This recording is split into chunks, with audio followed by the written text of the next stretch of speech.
U ovoj emisiji mi nećemo puno pričati. Ekipa Čačkalice posjetila je manifestaciju Viteški oktobar u Smederevskoj tvrđavi, gde su nas ugostili organizatori Udruženje Beli Orlovi, kojima se zahvaljujemo na gostoprimstvu. Vidjet ćete deo onoga što smo mi videli, vratit ćemo se barem delimično u srednji vek. Članovi udruženja će pričati o životu u to vreme uz dosta demonstracija, a na kraju je i ples sa vatrom akrobatske grupe USB iz Niša koju vam preporučujemo da pogledate. Večeras ste u programu mogli da vidite i udruženje USB iz Niša koje se bavi igrama vatrom. Pored njih bilo je udruženje Beli Orlovi sa 40 članova danas u Viteškom gradu. Mi smo prošli i ovaj vikend pokušali da prikažemo život u srednjem veku kako izgleda u 14. i početkom 15. veka, kada je zapravo Smederevo i bilo u vrhuncu svog postojanja. Ovdje u malom gradu smo prikazali viteške borbe, prikazne borbe, pokazali smo niz radionica od kovačke, kloparske, kožarske, tačke i obućarske radionice. Imali smo niz i drugih interaktivnih radionica kao što su streličarska radionica, radionica mačanja, bacanja sekira, bacanje koplje, kaligrafija, mozaik. Svi posetioci su mogli da učestvuju u svim navedenim radionicama.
Ne, ali baš nas zanima kako je to rađeno u srednjem veku.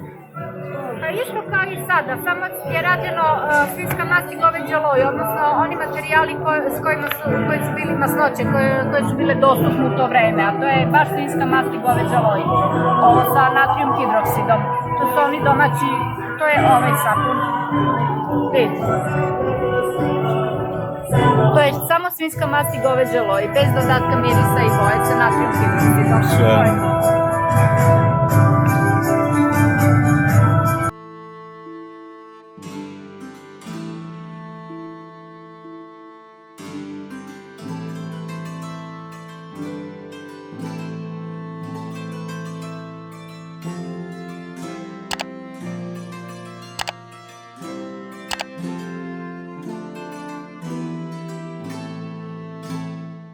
U srednjem veku mi nismo imali elemente kao što su sada u što koristimo u moderno doba, nego smo imali samo prirodne materijale kao što je pamuk, kao što je lan, kao što je vuna.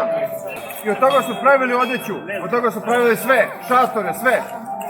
Takođe od raznih vrsta metala kao što su bakar, kao što je bronza, čelik, odnosno gvožđe, od toga su pravili sve što smo nosili malo tvrđe.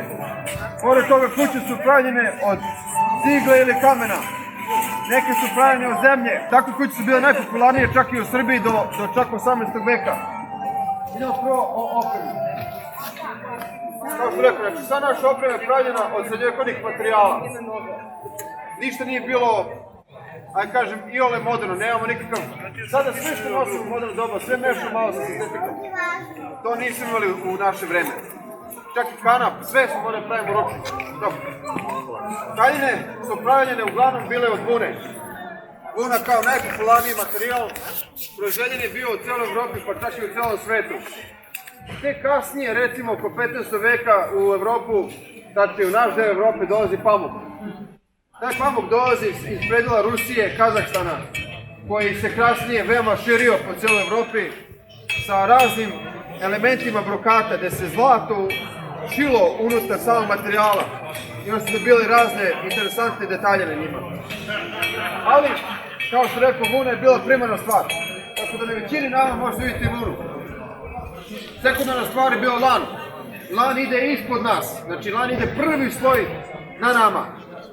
I kao takav on čini te podkošulje i gaće. Evo sad ću dam primer gaća. Vidljive su. Evo, ajmo. Evo su gaće. E sad, šta to znači? Mi u srednjem veku na zapadu i u Srbiji, znači u celoj Evropi i u Srbiji, imali smo taj model pantalona koji su bili u stvari iz 3 dela. Imamo nogavice i imamo gaće. Gaće su bile nešto slično kao šorc. To su oni nosili u srednjem veku i da vam kažem, kad se bavimo mačanjem, i tekako nego da služi. U modernim pantalonama, kao na primjer džins, ne mogu da radite stvari koje mi radimo za mačevanje. Onda, još jedan element takođe može se koristiti, to je koža. Sa kožom mi spajamo elemente metala i pravimo, na primjer, oklop. Ovakav oklop može biti pravljen ili od kože preko, ili od tekstila. Ovo je od tekstila. Ispod svih oklopa uvek se nalaze gambezoni ili ti podjakne. Još vrsta toga je aketon ili put point, kao što je nosimo, ne vidite sad ispod. Aketon, gambezon, put point, sve to mu isto dođe, a to je zaštita koja dolazi između metala i samog čoveka. Jer ako bi bio metal direktno na čoveku, svaki udarac bi bio direktno prenešen, u stvari 100% energije bi bio prenešen na samo telo. I oklopi su tako pravljene da, kada dođe do udarca, da cijel oklop prenese energiju na što više može površina tela. Tako da energija se u stvari apsorbuje kroz celokupnu površinu i oklopa i gambezona isto. Obuća, kao što nosi Natalija, Damir, svi mi koji nosimo ovde, osim one devojke tamo, je u stvari rađeno od kože. Mi nemamo đon, što je isto jedno od blagoslovi naše moderno doba, što je nama đon u moderno doba debeo. Nama je veliki problem bio u srednjem veku što nemamo đon. Jedino što imamo je mali sloj, tanak sloj kože. Ili ako je malo robustnije obuća, može biti 2-3 sloja kože. Ali opet, nemamo petu. Znači, nemamo zadnju ili potpetnicu, kako bi rekao. Nego su nam ravna tabana dole. I kad se krećemo kroz teške terene, kao što je primjer šljunak, kamen, mi ostavimo svaki pregib ostavimo na terenu. U jednu ruku to je i dobro, jer možemo da ostavimo staje ispod, da li je dobar teren za recimo sadnju, da li je dobar teren za borbu, ali ne možemo da osetimo, ne možemo da toliko uživamo u šetnji kao što možemo sada sa modernim patikama. Još jedna stvar što tiče obuće, ne mora biti samo ovakva da vidimo koža, nego takođe može se stavi nešto kao sandala ispod drvena, koja u stvari nam služi da ako je malo veće blato, da u stvari sa time hodamo. I onda se samo ta sandala skine kada ulazimo recimo u zamak ili kuću. Dalje, metal, kao što rekao. Znači nama metal nije bio legure kao što imamo sada šarolike koje se prave u modernim livnicama.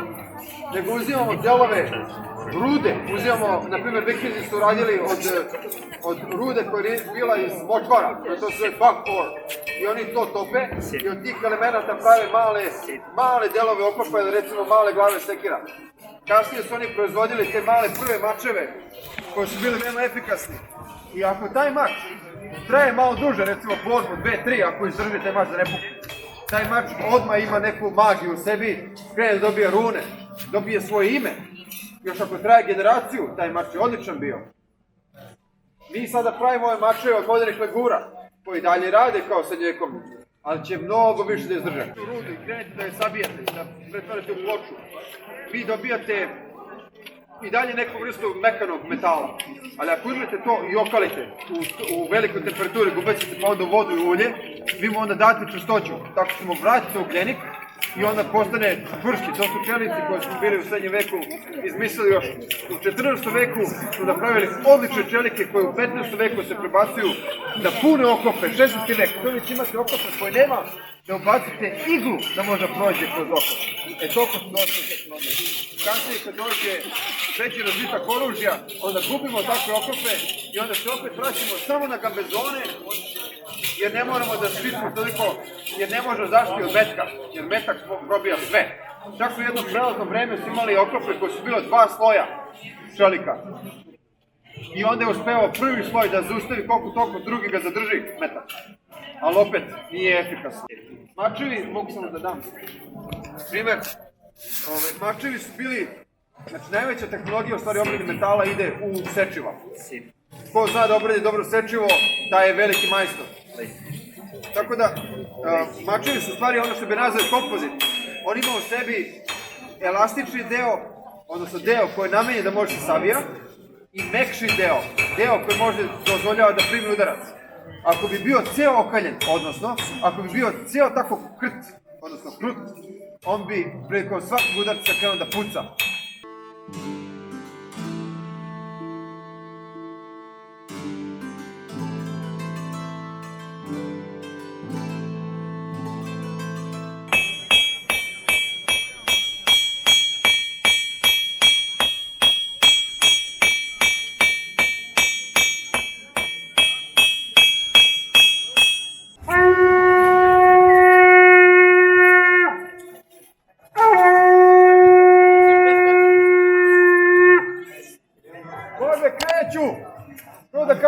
Pravila za sve koji gledaju i za nas učesnike.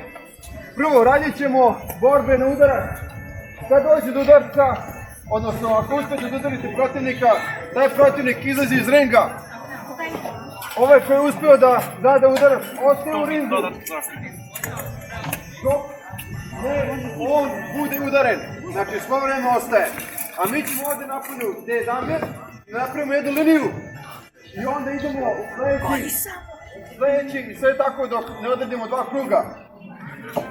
Poenta je da budete brzi, da dobijete protivnika u slabu tačku.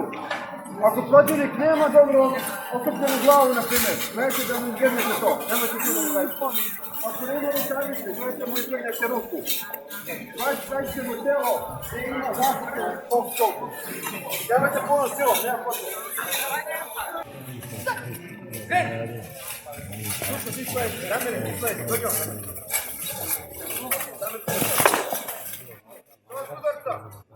Skači napolje. Ne, on je dobio njegovu vrage.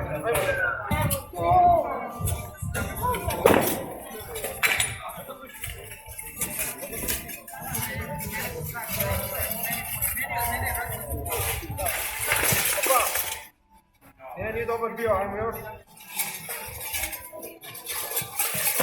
Dobar! Ajmo što se napolje.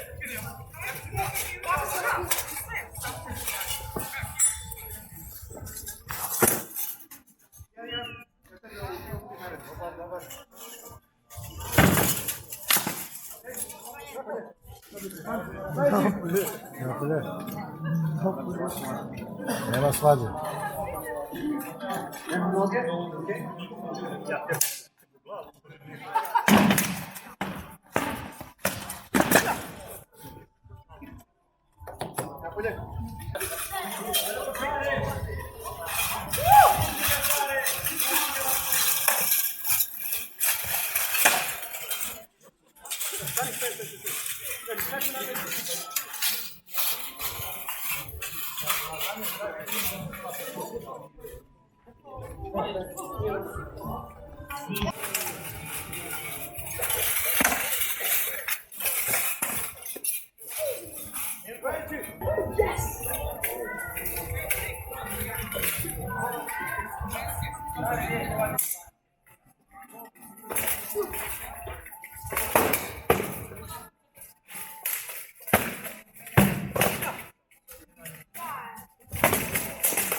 Nastavi!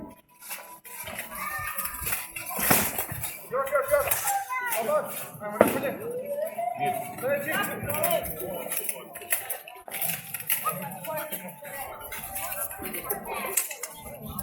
Ajmo!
Ajde krenemo od toga prvo kako ste došli do Opšte ideje da oformite ovako udruženje, da se bavite ovim. Udruženje je osnovano pre 10 godina. Sama ideja je starija od toga. Naime, 3 mlada studenta mašinskog fakulteta su se sastali i želili su da naprave jedan okvir. Ideja se stvorila od gomile istorijskog nasljeđa koje imamo u samoj Srbiji i onda smo shvatili da niko tu u Srbiji pre nas zaista nije odradio. I tada pre 10 godina, kao što sam rekao, 3 studenta je bilo, sada nas ima preko 110-120 članova i od jednog oklopa koji je napravljen posle 2 godine čak rada, sada imamo preko 20 oklopa u našem udruženju koji svakodnevno obnavljaju. A koliko resursa je potrebno da bavimo s tim pravljenje oklopa za... Jako mnogo. Ovo je, ajde kažem, više od hobi, ovo je strast, naše živote. Svako od nas ima svoje porodice i cijele porodice su uključene u ovo življavanje koje mi radimo. Što se tiče samih resursa, jedan oklop u prostoru košta kao jedan dobar polovan automobil. Neki broj nas nema automobile, ali gotovo svi imaju bar jedan komodan oklop. Osim ovakvih predstava, šta radite tokom godine Da, organizujemo nekoliko festivala u Srbiji i van Srbije. Najveći festival ovog celokog karaktera u Srbiji je Just Out festival u Nasi, koji smo mi organizatori od početka 6 godina. Dobili smo prošle godine sve nagrade iz turizma koje su postojale za najbolje Srbije i turistički centar smo dobili. Naime, na našem festivalu smo dostigli posjećenost sa 140.000 i to u Despotovcu koji broji nešto manje od 10.000 stanovnika. Doveli smo ukupno 26 zemalja na naš taj maleni festival u Despotovcu da bi prošle godine organizovali i svetsko prvenstvo u Smederevu, baš u ovoj tvrđavi, gdje je došlo 45 zemalja. To je bio jedan od najvećih turnira na svjetskom prvenstvu ikada i jubilarni i 10.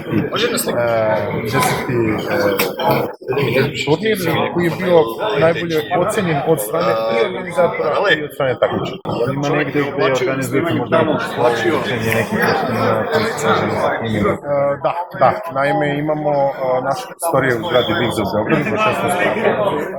Gdje imamo redovne treninge i u bokursu, i taku, mačevanju, gdje su nam redovne radionice, kloparske, kočarske, obućarske. Vrata su naša otvorena za sve i svako može da dođe da nauči ili da se bori, ili da bude zanata i srednje.